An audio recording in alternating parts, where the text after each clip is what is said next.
2 दिन बहुत पढ़ना और 4 दिन डम हो जाना, इससे सिलेक्शन कभी नहीं होता। अब हमारे पास जो टाइम है उसमें हमें स्ट्रिक्टली सिर्फ और सिर्फ नीट के सिलेबस पे और बायो के अंदर एनसीईआरटी पर स्टिक रहना, ये बहुत ज्यादा इंपॉर्टेंट पॉइंट। ध्यान रखो, अपन मजे के लिए नहीं पढ़ रहे हैं, अपन एक एग्जाम निकालने के लिए पढ़ रहे हैं। इक्वली इंपॉर्टेंट है, एनसीईआरटी अंडरस्टैंड करनी है, थरो करनी है, स्टार मार्किंग बहुत इंपॉर्टेंट है।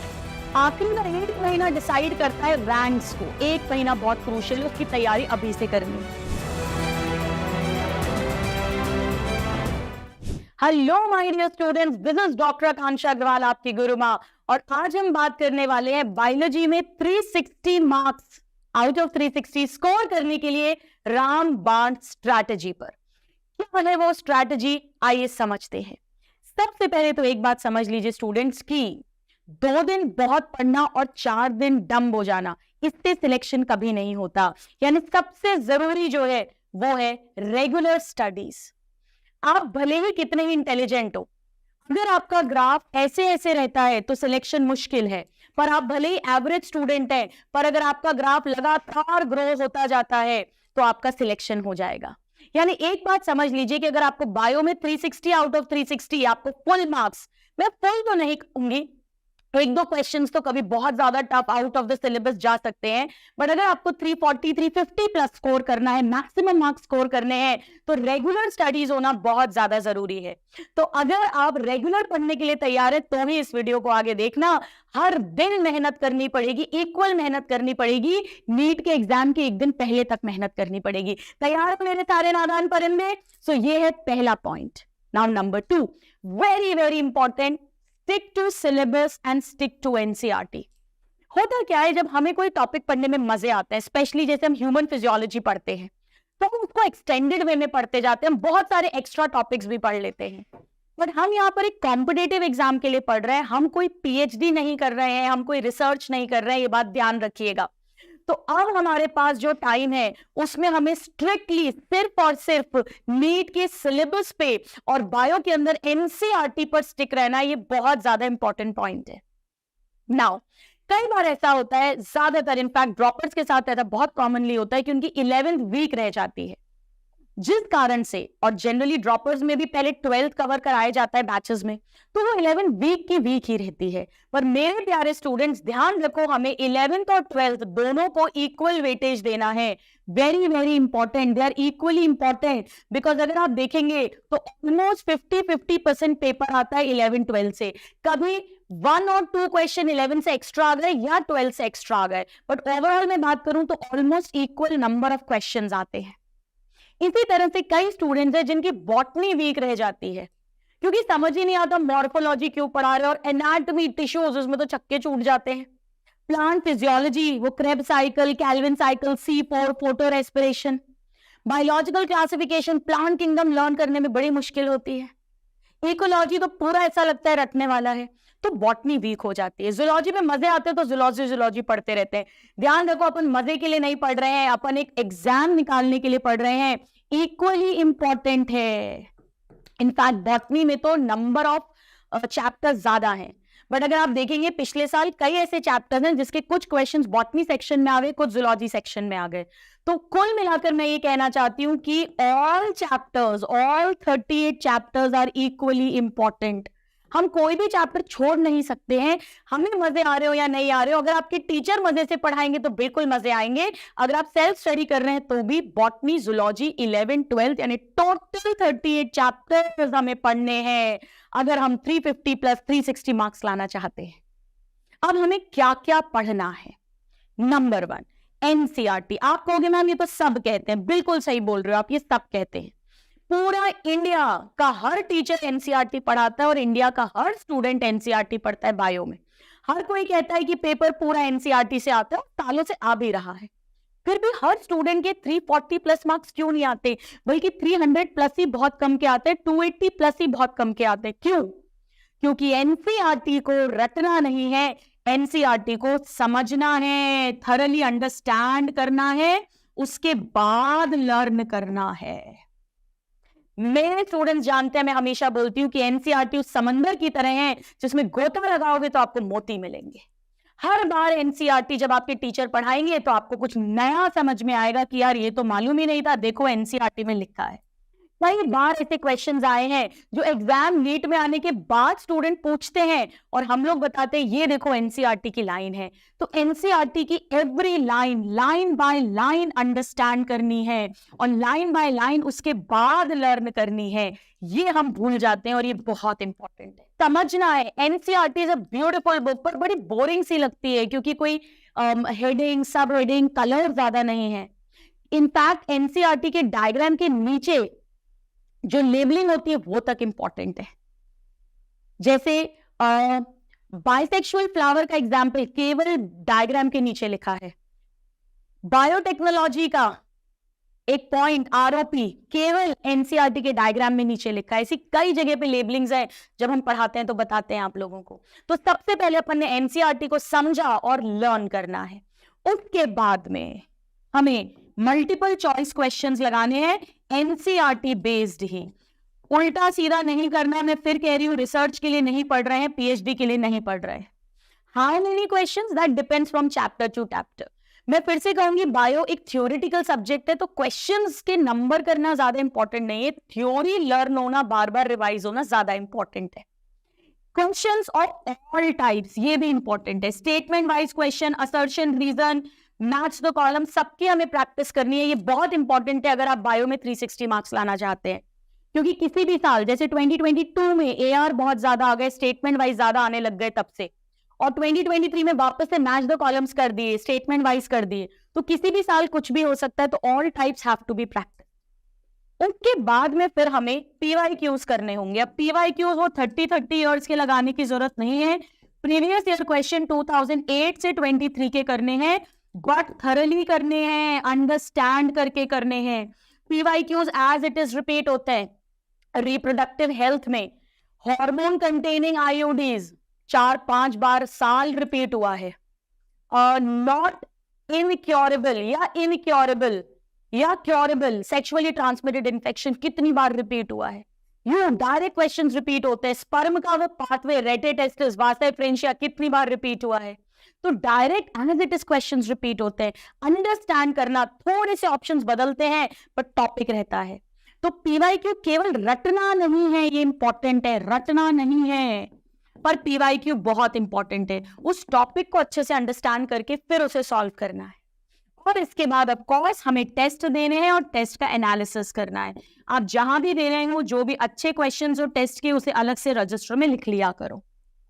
ठीक है, चलो अब सवाल उठता है कि हमें पढ़ना कैसे है। देखिए, आप में से 2 कैटेगरीज के स्टूडेंट्स होंगे जो इस वीडियो को देख रहे होंगे। एक जो कहीं पर कोचिंग ले रहे होंगे, ऑनलाइन ऑफलाइन कहीं भी, और एक जो सेल्फ स्टडी कर रहे होंगे। ठीक है, अगर आप कहीं पर पढ़ रहे हैं तो आपको अपने टीचर को फॉलो करना है। आपके टीचर जो भी सब्जेक्ट, जो भी चैप्टर पढ़ा रहे हैं, उसी सीक्वेंस में पहले आपको लेक्चर और उनके नोट्स को अच्छे से अंडरस्टैंड करके लर्न करना है, और उसके बाद आपको एनसीईआरटी रीड करनी है। लेकिन अगर आप सेल्फ स्टडी कर रहे हैं तो आप डायरेक्ट एनसीईआरटी से भी कर सकते हैं। अगर आपके पिछले साल के नोट्स वगैरह हैं जिससे आपने पढ़ा है तो आप उसे फॉलो कर लेना। अब पढ़ना कैसे, ध्यान से सुनो। 350 प्लस मार्क्स लाने हैं, ध्यान से सुनो। एनसीईआरटी में पहली बार मैंने पेन से मार्किंग करी। जब आप लेक्चर सुनने के बाद या समझने के बाद एनसीईआरटी पढ़ोगे तो आपको करीब 50-60% आता होगा। तब 30-40% ऐसा होगा जो आपको डाउट है, तो आप उसमें 1 स्टार लगा दोगे जिसमें डाउट है। अब जब आप इसकी सेकेंड रीडिंग करोगे, डाउट है, स्टार लगाया, उसे लर्न किया, अंडरस्टैंड किया, लर्न किया। अब जब आप उसकी सेकेंड रीडिंग लगाओगे तो आप एक बार पूरा देखोगे, फिर वो स्टार वाला पॉइंट जो है, सपोज करो 10 पॉइंट्स 1 चैप्टर में स्टार लगा था, आपको उसमें से 4 पॉइंट्स याद हो गए होंगे, पर 6 पॉइंट आप फिर से भूल रहे होंगे, उनमें आप डबल स्टार लगा दोगे। ये सेकेंड रीडिंग में होगा। ये फर्स्ट रीडिंग में स्टार मार्किंग की, ये सेकेंड रीडिंग में हो गया। और ये जो डबल स्टार है, इसे आप एक सेपरेट रजिस्टर में लिख लेंगे। ये बहुत इंपॉर्टेंट पॉइंट बता रही हूं मैं आपको, सेपरेट रजिस्टर में लिख लेंगे। एक रजिस्टर ही बनाओगे जिसमें आप एनसीईआरटी के डबल स्टार पॉइंट्स को लिखोगे। मैं क्यों बनवा रही हूं ये, क्योंकि इसे हम लास्ट मंथ में पढ़ेंगे। लास्ट मंथ अब तो डेट आ गई है, यानी अप्रैल में पढ़ेंगे। इसे हम चलते फिरते आते जाते पढ़ते रहेंगे, और ये हमें लास्ट में पूरे साल ऐसी तैयारी करो कि आखिरी के महीने क्या पढ़ना है वो क्रिस्प में आ जाए। ऐसा नहीं करना है अपने को कि अपन पूरे साल भी पढ़ रहे और आखिरी के 1 मंथ में भी इतने मोटे मोटे रजिस्टर्स इकट्ठे हो गए, ऐसा नहीं करना है। आप ऐसा भी कर सकते हो कि लेक्चर के नोट्स के जो एक्स्ट्रा पॉइंट्स हैं वो एनसीईआरटी में स्टिक नोट्स लगा लो। अगर आप कर सकते हो, या तो आपके टीचर्स उस तरह से पढ़ाते हो या कर सकते हो, तो फ्लो चार्ट्स वगैरह बना सकते हो। पर अगर आपको उसकी हैबिट नहीं है तो कोई बात नहीं है, एनसीईआरटी अंडरस्टैंड करनी है, थरो करनी है। स्टार मार्किंग बहुत इंपॉर्टेंट है। आखिरी का 1 महीना डिसाइड करता है रैंक्स को, 1 महीना बहुत क्रूशियल है, उसकी तैयारी अभी से करनी है। अब बायो के अंदर साइंटिस्ट आते हैं, डेट्स आती है, डेटा आता है और एग्जाम्पल्स आते हैं। इसे हमें सेपरेट रजिस्टर में लिखना है। जी हाँ, मेहनत लगेगी पर इंपॉर्टेंट है। और इसे बहुत सुंदर सजा के नहीं लिखना है, जैसे जैसे आप पढ़ते जा रहे हो डेली बेसिस पर। जैसे मान लीजिए कि मैंने cell the unit of life का 1 पेज पढ़ा है, आज 2 पेजेस पढ़े हैं, उसमें 2 साइंटिस्ट के नाम आए हैं, 1 ईयर आया है, तो मैं हैंड टू हैंड लिख लूंगी इस रजिस्टर के अंदर। बस चैप्टर का नाम लिखो, सुंदर नहीं सजाना, इसको कोई म्यूजियम में नहीं देना है, इसमें कोई नोबेल प्राइज नहीं मिलने वाला है इस डायरी के लिए, इस रजिस्टर के लिए, पर डेली करना है। मॉलिक्यूलर बेसिस ऑफ इनहेरिटेंस है, आज मैंने मान लो 2 एक्सपेरिमेंट्स पढ़े हैं, तो मैंने दोनों साइंटिस्ट और ईयर लिख लिए। फोटोसिंथेसिस के अर्ली एक्सपेरिमेंट्स हैं, एक दिन में सारे एक्सपेरिमेंट्स पढ़े, फटाफट फटाफट उसके साइंटिस्ट लिख लिए। इकोलॉजी में बहुत सारा डेटा है, मॉर्फोलॉजी में बहुत सारे एग्जाम्पल्स हैं, प्लांट किंगडम में हेट्रोस्पोरस, डायरेक्ट एग्जाम्पल्स हैं कितने सारे। सेपरेट रजिस्टर बनाना ही है, ये बहुत इंपॉर्टेंट रोल प्ले करेगा, क्योंकि ये वो क्वेश्चंस होते हैं जो आते हैं तो आते हैं और नहीं आते हैं तो गए नंबर। बड़ा दुख होता है इनका। अब पढ़ोगे कैसे? हफ्ते में आप क्या कर सकते हो, आप या तो चैप्टर वाइज पढ़ो या बॉटनी जूलॉजी वाइज पढ़ो। मतलब या तो आप ऐसा कर लो कि मैं मंडे वेडनेसडे फ्राइडे बॉटनी पढ़ूंगा, ठीक है, और ट्यूसडे थर्सडे और सैटरडे जूलॉजी पढ़ूंगा। या आप ऐसा कर सकते हो कि मैं बॉटनी का एक चैप्टर मान लो मैंने मंडे ट्यूसडे वेडनेसडे थर्सडे में खत्म किया, फिर उसके बाद में जूलॉजी शुरू कर दूंगा फ्राइडे सैटरडे ऐसे। तो आप या तो चैप्टर एक एक चैप्टर करते जाओ या बॉटनी जूलॉजी ऑल्टरनेट भी कर सकते हो। इसे आप ऐसा भी कर सकते हो कि आप एक्टिव और पैसिव चैप्टर्स ले लो। एक्टिव मतलब जो इजी चैप्टर्स हैं, शॉर्ट चैप्टर्स हैं, जैसे रिप्रोडक्टिव हेल्थ है, लिविंग वर्ल्ड है, छोटा सा चैप्टर है, फटाफट हो जाता है, कॉन्फिडेंस आ जाता है कि एक चैप्टर खत्म हो गया। ये थोड़े से लंबे चैप्टर्स हैं या थोड़े हार्ड चैप्टर्स हैं, प्रिंसिपल्स ऑफ इनहेरिटेंस हो गया, मॉलिक्यूलर बेसिस हो गया, बड़े बड़े चैप्टर्स है, तो आप इन्हें भी ऑल्टरनेट कर सकते हो। एक चुटकू चैप्टर एक बड़ा चैप्टर, एक छोटा चैप्टर एक बड़ा चैप्टर। उससे क्या होगा, आपको पॉजिटिविटी लगेगी कि फटाफट फटाफट मेरे नंबर ऑफ चैप्टर्स भी हो रहे हैं। सारे बड़े एक साथ उठा लोगे, हार्ड एक साथ उठा लोगे, तो 3-4 महीने में पता पड़ा 2 चैप्टर हुए टाइटाइफिस। तो ये बड़ा इंपॉर्टेंट है। अब कि संडे क्यों नहीं लिखा मैंने कहीं पर भी, क्योंकि संडे आपको स्ट्रिक्टली रखना है रिविजन के लिए। उस पूरे वीक में जो भी आपने पढ़ा है उसके रिवीजन के लिए, उसे दोबारा लर्न करोगे, रिवाइज करोगे, वेरी इंपॉर्टेंट। आप जहां पर भी टेस्ट दे रहे हो भले, तो ऐसा नहीं पूरा दिन टेस्ट देने में बर्बाद कर दो। अगर 2 बजे से टेस्ट है, टेस्ट के लिए पढ़ा है ना पूरा हफ्ता भर, 15 दिन जितने में भी टेस्ट हुआ है, पर आपको शेड्यूल नहीं बिगाड़ना। आप सुबह उठ के अपना वीकली रिवाइज भी करो, टेस्ट देकर आओ, वापस आओ, थोड़ा सा रेस्ट करो, थोड़ी सो लो, टेस्ट का एनालिसिस कर लो, और फिर रात भी बर्बाद नहीं करनी बेटा। अब आपका संडे तभी होगा जिस दिन नीट का पेपर हो जाएगा कट ऑफ के ऊपर वाला। तो संडे को बहुत अच्छे से यूज करो, और कोई हॉलीडे आ जाए तो बहुत अच्छे से यूज करो, वेरी वेरी इंपॉर्टेंट। अगर आप कोई कोचिंग में है तो ये चैप्टर्स जिस हिसाब से आपके कोचिंग में चल रहे हैं, आपके टीचर्स पढ़ा रहे हैं, ऑनलाइन ऑफलाइन जहां भी पढ़ रहे हो वही फॉलो करना है। अगर आप सेल्फ स्टडी कर रहे हो तो आपको 6 चैप्टर्स कंप्लीट करने हैं 1 मंथ में। इस तरह से 6.5 मंथ्स में आपके 38 चैप्टर्स कंप्लीट हो जाएंगे और बाद में रिवीजन हो जाएगा। अब ये चैप्टर्स आप कॉम्बिनेशन में उठाना, छोटे और बड़े मिलाकर, जैसे 3 या 4 छोटे चैप्टर्स ले लिए, 2 बड़े चैप्टर्स ले लिए।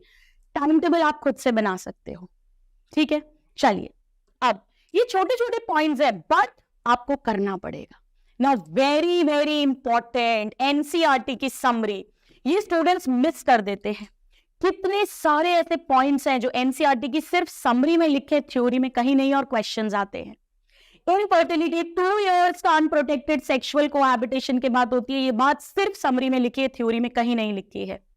ER कार्बोहाइड्रेट ग्लाइकोजन मेटाबॉलिज्म में रोल प्ले करता है, ये सिर्फ समरी में लिखा है, थ्योरी में कहीं नहीं लिखा है। कितने पॉइंट्स में आपको गिनवा सकती हूँ जो सिर्फ समरी में लिखे हैं, थ्योरी में नहीं लिखे हैं। सो एनसीईआरटी की समरी को रीड करने की हैबिट डालनी है। एनसीईआरटी को अंडरस्टैंड करना है, वेरी वेरी इंपॉर्टेंट, फिर लर्न करना है, स्टार मार्किंग्स करनी है, डेली पढ़ना है। किस तरह से पढ़ना है वो आपको समझा दिया है मैंने। एमसीक्यूज करने, ऑल टाइप ऑफ क्वेश्चंस करने हैं, पीवाईक्यूज कौन से करने, अंडरस्टैंड करके करने हैं, वो हमने समझ लिया। अब ये मैंने एक आपके लिए सिनॉप्सिस बनाया है नीट 2023 का। आप देख सकते हैं कि सेल वाली यूनिट से, यानी जो 3 चैप्टर्स हैं उनसे 11 क्वेश्चंस आए हैं। ह्यूमन फिजियोलॉजी के 7 चैप्टर से 13 क्वेश्चंस आए हैं। 5 चैप्टर्स प्लांट फिजियोलॉजी से 12 क्वेश्चन आए हैं। जेनेटिक्स के 2 चैप्टर से 14 और बायोटेक के 2 चैप्टर्स से 7 क्वेश्चंस आए हैं और इकोलॉजी के 4 चैप्टर से 12 क्वेश्चंस आए हैं। ये मोस्ट हाई स्कोरिंग चैप्टर्स हैं, यानी आप देख सकते हैं 69 क्वेश्चंस आ गए हैं 23 चैप्टर्स से। हमें तो 90 अटेम्प्ट करने हैं ना, अगर हमें सब कुछ आता है तो 90 में से ऑलमोस्ट 70 क्वेश्चंस आ गए हैं इन 23 चैप्टर्स से। सो ये आपको हेल्प करेगा अपनी स्ट्रैटेजी प्लान करने के लिए। आप इन्हीं में से छोटा चैप्टर बड़ा चैप्टर ऐसे कॉम्बो में ले लेना, ठीक है, बट पढ़ना पूरे चैप्टर्स है, कोई चैप्टर छोड़ के नहीं जाओगे। जैसे प्लांट ग्रोथ एंड डेवलपमेंट, 2 साल पहले तक इस चैप्टर को कोई इज्जत ही नहीं देता था, लेकिन अब 4 क्वेश्चंस आ रहे हैं। सो कोई भी चैप्टर कभी भी, एनटीए का कोई ऑफिशियल नोटिफिकेशन नहीं है, कहीं से भी आ सकते, कितने भी questions, all chapters have to be prepared well well well. तो अब सवाल उठता है कि मैंने से रामबाण स्ट्रैटेजी का है, तो रामबाण क्या है? फाइनल कि मैम एक बात बता दो आप, बस जिससे हमारी आंखें खुल जाए और हमारे बायो में 360 आ जाए। रामबाण सुनो, पेपर क्वेश्चंस नए टॉपिक से नहीं आने वाले हैं। इक्के दुक्के आ भी गए तो उससे कोई फर्क नहीं पड़ता, उससे कट ऑफ के ऊपर तो आ ही जाते हैं क्योंकि वो सबके लिए नए हैं, तो कोई ज्यादा फर्क नहीं पड़ता है, उससे सिलेक्शन पे फर्क नहीं पड़ता। हाँ, एक आध रैंक ऊपर नीचे हो सकती है। यानी आएगा पुराना, नया नहीं आएगा, एनसीईआरटी से ही आएगा। तो नया नहीं है, आएगा पुराना, पर पढ़ना है बार बार। एक ही चीज को बार बार जो पढ़ेगा, यानी multiple revisions, multiple readings, multiple revision, ये होगा रामबाण। इससे आपकी स्पीड बढ़ जाएगी, इससे आपको चीजें फटाफट से याद आएंगी, सही आंसर्स लगाओगे, यानी एक्यूरेसी भी बढ़ेगी। इसके अलावा कोई तरीका नहीं है। बार बार बार बार बार बार एक ही चीज को पढ़ना। मैंने क्या कहा? मैंने आपसे कहा बार बार बार बार एक ही चीज पढ़ना, एक ही चीज पढ़ना, बार बार बार बार। न्यूआंसेस एक बार पढ़ के काम नहीं चलेगा, 10 बार पढ़ेंगे, ताकि जब क्वेश्चन आएगा रिकॉम्बिनेशन का होता है पैकाइटीन, साइनैप्स का बनता है जाइगोटीन, टर्मिनलाइजेशन का होता है डाइग्नाइसिस, एक्सचेट प्लाज्मेटा का बनता है डिप्लोटीन। यहाँ टिप्स पर होना चाहिए, यहाँ टिप्स पर। सिस्टर क्रोमैटिड कहां सेपरेट होते हैं? एनाफेज 2 में।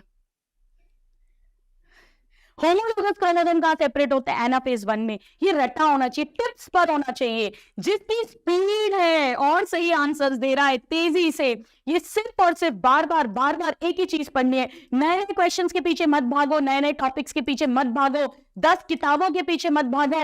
एक ही बुक है आपकी एनसीईआरटी, और जहां भी पढ़ रहे हो, जो भी डीपीपीज मिल रही है, जो भी टेस्ट हो रहे हैं, मोर देन इनफ है। एक ही किताब पर उसे 1000 बार पढ़ लेना, ये है रामबाण।